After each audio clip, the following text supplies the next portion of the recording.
Wali Kota Bandung, Muhammad Farhan, menyampaikan bahwa langkah pembongkaran dapat diambil apabila hasil uji beban atau loading test resmi menunjukkan tingkat kekuatan struktur berada di bawah ambang kelayakan. Menurutnya, hasil pengujian tersebut akan menjadi dasar teknis dan hukum bagi pemerintah dalam menentukan langkah selanjutnya.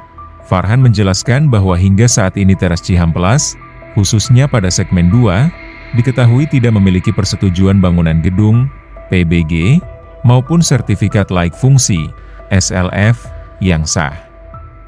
Ia menilai ketiadaan dokumen tersebut menunjukkan bahwa bangunan tersebut secara administratif belum memenuhi ketentuan yang berlaku.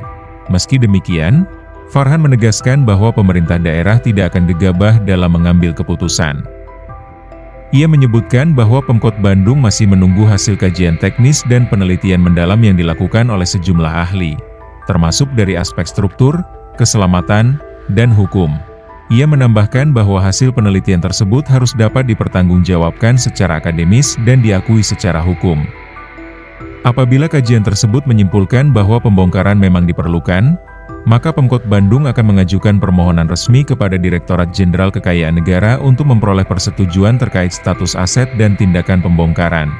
Farhan juga mengungkapkan bahwa teras Cihampelas segmen 2 telah ditutup sejak lama, tepatnya setelah perayaan Idul Fitri tahun 2025.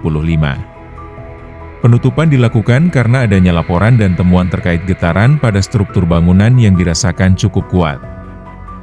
Ia menjelaskan bahwa segmen 2 tersebut membentang dari kawasan depan Pusat Perbelanjaan Cihampelas Walk, Ciwalk, hingga ke depan SPBU Shell.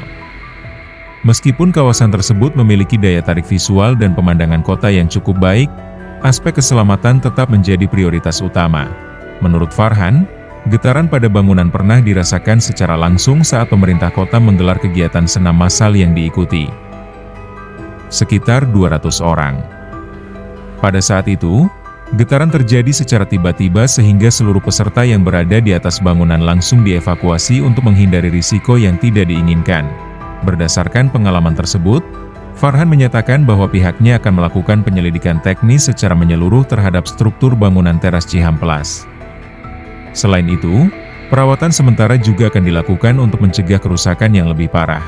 Ia menilai bahwa tanpa perawatan, kondisi bangunan dikhawatirkan akan terus memburuk dan berpotensi mengalami keruntuhan.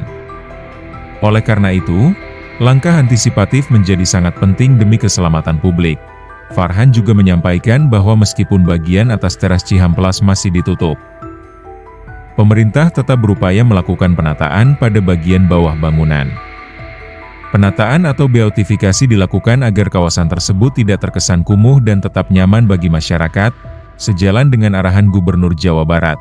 Lebih lanjut, Farhan menegaskan bahwa berdasarkan ketentuan yang berlaku, teras Cihampelas dikategorikan sebagai bangunan gedung. Hal tersebut merujuk pada pernyataan Kementerian Pekerjaan Umum yang menyebut bahwa teras Cihampelas bukan merupakan jalan maupun jembatan. Dengan status sebagai bangunan gedung, Farhan menyebutkan bahwa kepemilikan PBG menjadi syarat mutlak.